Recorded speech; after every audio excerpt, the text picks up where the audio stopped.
Type 1 diabetes है और दूसरा गिनता है टाइप 2 डायबिटीज। तो जिस करेगा वो इंसुलिन जो हमारा जो खाने के ग्लूकोज होता है वो ब्लड स्ट्रीम में चलता है, पहले बना है पैंक्रियास में, वो बनता नहीं है पहले। मतलब इंसुलिन जब बीटा सेल्स नहीं होते तो इंसुलिन कहाँ से आता है, नहीं आता है, पैंक्रियास से सीक्रेट होता है ये ग्लूकोज, नॉर्मली इसको डिक्रीज करता है। तो वही प्रोसीजर है नॉर्मली। नमस्कार दोस्तों, न्यूज़ 18 लोकल के एक नए एपिसोड में आपको स्वागत करता हूं। मैं चंद्रांशु। दोस्तों, आजकल देखने को मिल रहा है कि हर एक फैमिली में 1 से 2 लोगों को डायबिटीज़ हो रहा है, वो चाहे टाइप 1 हो या टाइप 2। तो डायबिटिक आज की डेट में इंडिया में एक बढ़ती बीमारी है जो कि काफ़ी डेंजरियस कॉन्सिक्वेंसेस भी ला रहा है। तो इसके बारे में थोड़ा आज डीपली एनालिसिस करेंगे, बातचीत करेंगे। आज हमारे साथ हैं डॉक्टर लक्ष्मी नरसिम्हा प्रसाद, जो कि एमडी हैं जनरल मेडिसिन में और उन्होंने पीजीडीसीसी भी किया है कार्डियोलॉजी में। सर नमस्ते, न्यूज़ 18 में आपका स्वागत है। सर, आजकल देखने को मिल रहा है कि बहुत सारे लोगों को, यानी कि फैमिली में मान के चलिए 1-2 लोगों को डायबिटीज़ है ही है, किसी किसी का तो पूरा फैमिली ट्री ही डायबिटीज़ से भरा हुआ है। तो ये डायबिटीज़ कितने प्रकार के होते हैं और इसका बेसिक कॉज क्या है सर? पहले मैं आपको ब्रीफ करता हूँ कि डायबिटीज़ क्या होता है।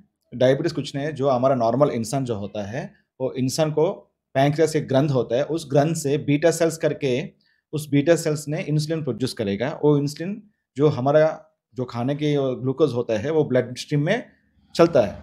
तो उस ग्लूकोज को कम करने के लिए ये जो इंसुलिन पैंक्रियास से सीक्रेट होता है ये ग्लूकोज नॉर्मली इसको डिक्रीज करता है। तो वही प्रोसीजर है नॉर्मली फिजियोलॉजिकली। तो जो बंदा को पैंक्रियास का 2 टाइप होता है, एक टाइप 1 डायबिटीज है और दूसरा गिनता है टाइप 2 डायबिटीज।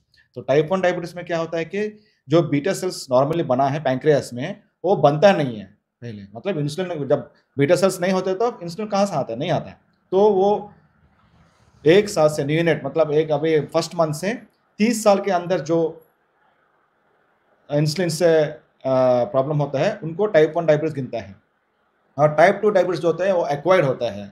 ये क्या होता है कि एक जेनेटिक में आता है, दूसरा हमारा लाइफस्टाइल मॉडिफिकेशन तो खाने ठीक से करते नहीं है, नहीं तो हमका कुछ हैबिट्स लाइक अल्कोहल है, कुछ और टोबैको चूइंग और जो भी सप्रेस स्ट्रेस वजह से, ये सारे सप्रेस करने से इंसुलिन ठीक से टारगेट ऑर्गन तक चलता नहीं है। तो इंसुलिन तो सीक्रेट होता है, तो वहाँ पे बॉडी में जाके खून में सेल्स जो इंसुलिन को कम करते हैं वो सेल्स ठीक से काम नहीं करते, इसको टाइप 2 डायबिटीज बोलते हैं। तो सर, ये जो टाइप 2 डायबिटीज़ है ये ज़्यादातर देखने को मिलता है लोगों में। ये इसका जो रीज़न होता है, जैसे कि आपने बोला लाइफ़स्टाइल है, तो लाइफ़स्टाइल में क्या मॉडिफ़िकेशन करने से ये लोगों को नहीं होगा? देखो, पहले हम जब 50 इयर्स के पहले देखते हैं तो इंसान पहले काम करता था, पैदल जाता था, जितना दूर होता फिजिकल एक्सरसाइज बहुत था। तो आजकल हम देखते हैं 2020 के में तो पूरा इंसान का ज़िंदगी बदल गया। तो उसमें क्या है कि जो पढ़े लिखने वाले तो सेडेंटरी लाइफस्टाइल, सिर्फ बैठते हैं, सॉफ्टवेयर जो होते हैं वो सिर्फ बैठते हैं, 24 घंटे में सिस्टम में बैठ के काम करते हैं। 30 लोग हैं, इन लोग का लाइफस्टाइल के खाने के जो होते हैं टाइम में खाना नहीं खाते हैं, 10 बजे 11 बजे 12 बजे भी खाना खाते हैं। तो उन लोगों को क्या है, वो खाना खाते हैं 11 बजे, फिर 12 बजे सोते हैं रात को। तो वो सोते हैं तो ब्रेन तो सोता है, हमारा पेट तो सोता नहीं है, वो तो रात भर इसको करते हैं। तो हमारा ऑर्गन जो होता है वो कन्फ्यूज हो जाते हैं कि कब इंसुलिन सेक्रेट करूं कब नहीं करूं। तो इंसान के लाइफस्टाइल क्या होता है कि एक ये है जो खाने की चीज़ है, दूसरा है क्या चीज़ खाना खा रहे हैं। जी सर। ये प्रोसेसिंग फूड है, जंक फूड है, ये सारी भी हम गिनता हैं। तो घर का बनाए जो है नॉर्मली वो खाना तो बहुत लोग छोड़ दिए, आजकल बाहर का खाना ज़्यादा खा रहे हैं। तो इसमें फूड स्पॉइल होने के नहीं, नहीं तो आर्टिफिशियल कलर्स, नहीं तो कुछ टेस्ट के लिए कुछ ब्लैक सॉल्ट ऐसे चीज़ केमिकल्स यूज़ कर रहे थे, वही भी हमारा पेट का और पैंक्रियास को भी इनडायरेक्टली अफेक्ट करता है। और तीसरा है like bad habits like alcohol, smoking और other activities, this also indirectly हमारा पैंक्रियास को सप्रेस करेगा और उसको थोड़ी देर में इसको पता चलता है कि इसका जो भी इंसुलिन है ठीक से काम नहीं करता है और इंसान को गिनता है इसको डायबिटीज़ हुआ है।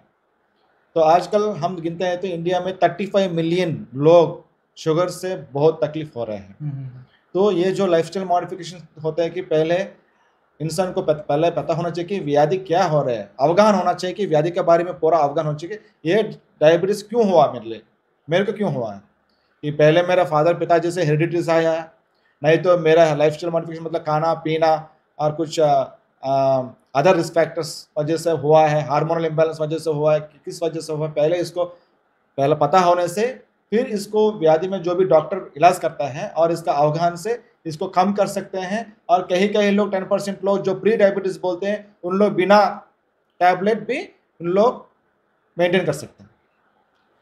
सर ये तो हो गया जिन लोगों को डायबिटीज़ नहीं हुआ है वो कैसे इससे बचें।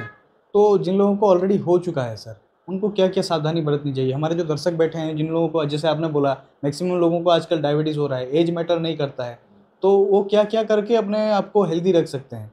जी, पहले ये कि जो भी हम खाना खाते हैं टाइम में खाना चाहिए, कि time is most important factor.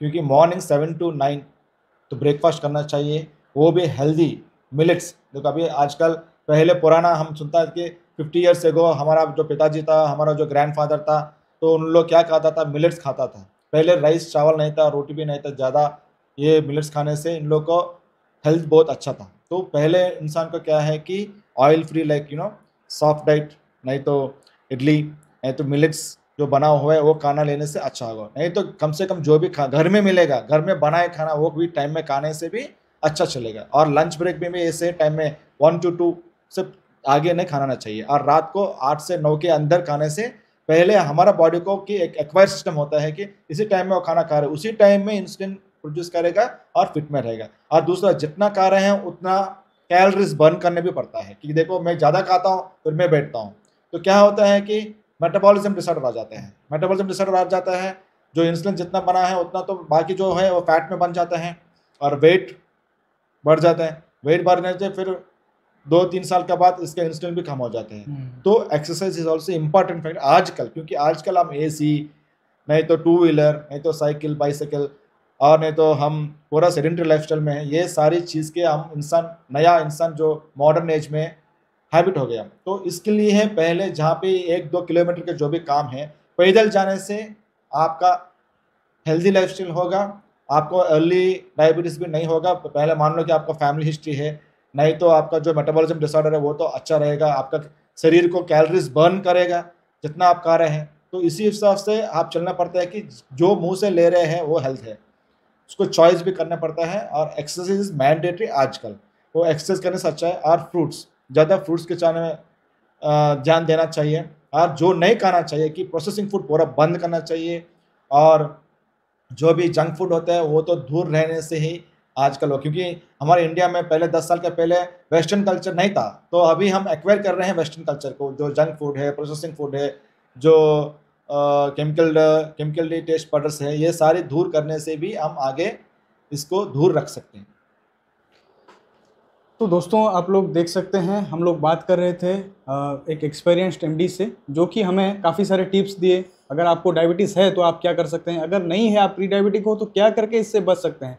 काफ़ी सारे इन्फॉर्मेशन हमको उनसे मिली। और अगर ये सब चीज़ आप अपने रेगुलर लाइफ में अप्लाई करते हो तो डायबिटिक को भी रिवर्सल कर सकते हो। और जो लोग प्री डायबिटिक हैं वो लोग डायबिटीज़ से हमेशा के लिए छुटकारा पा सकते हो। आशा करता हूँ ये जो इन्फॉर्मेशन है ये आपके काम में आएगी।